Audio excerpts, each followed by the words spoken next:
So I think sometimes the licentious people like, I need to be free from everything, which is very Rousseauian if you read Rousseau. Rousseau is about stripping all connection so you could just be free as an individual, and I think that is not freedom. So I do not like Rousseau. I don't like Rousseau either. Okay, good. I'm with you on that. So I think like if I just do drugs, but I become addicted to them, you could say you're free. I'm freely doing drugs, sure, but you're now a slave to this addiction. But I'm trying to associate that with someone like, I'm like, all right, so I'm someone who wants to escape the world in a way, so I purposely commit a crime to get put in prison. I check myself into an insane asylum just because I want to sit in a bed all day. That person's not free in any sense. No. But they voluntarily surrendered it at the same time. Yeah, well, people. I want to clarify that a little bit because people get mad at me when I say that. People are like, no one wants to go to prison. Nobody wants to be in a hospital. And I'm like, you see this all the time. Rational choice theory. Yeah, you see this all the time just in TV shows. Like, like in House, people voluntarily check themselves into the hospital because they can't deal with the pressure of their life. Yeah. Or in, in the Shawshank Redemption, the guy has been in prison for 40 years. And when he gets out, he can't deal with it because he's got too much responsibility and he doesn't know what to do. He's been used to being told what to do his whole life and he has no way of coping with the freedom of it. So like that does happen all the time. And I know those are fictional examples, but fiction draws from life. Mm-hmm. And it definitely does happen. And I think it's a really bad thing. I think, you need to find a way to cope with the responsibilities in life and not just try to surrender them and say, someone else deal with that. I don't want to do it. Yeah. I think if you don't, again, not speaking from a sense of authority, this is life experience, my own thought, but I think if you don't have something to order your life towards.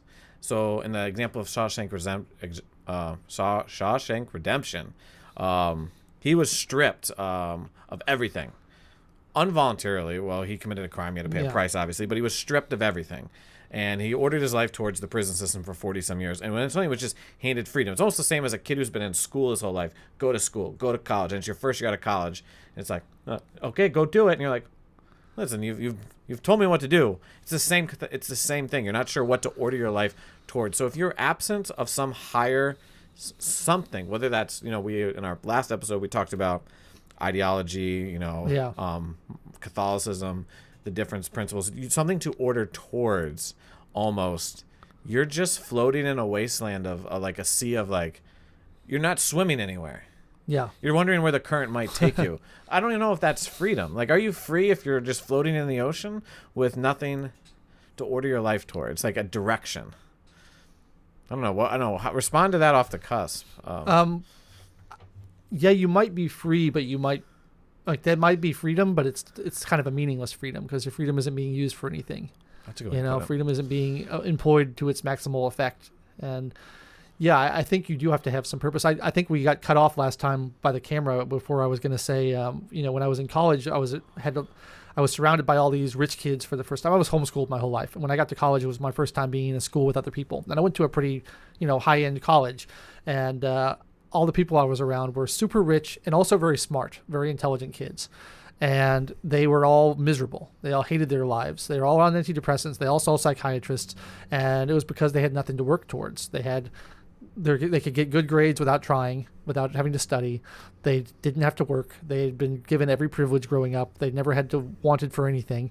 And they just were unhappy. And I was like, why are they unhappy? They have everything. And it's like, having everything doesn't make you happy. It's trying to work for something and achieve something and accomplish something, and then you can be proud of yourself. And that's what makes you happy. And that's what makes your life fulfilling and worthwhile.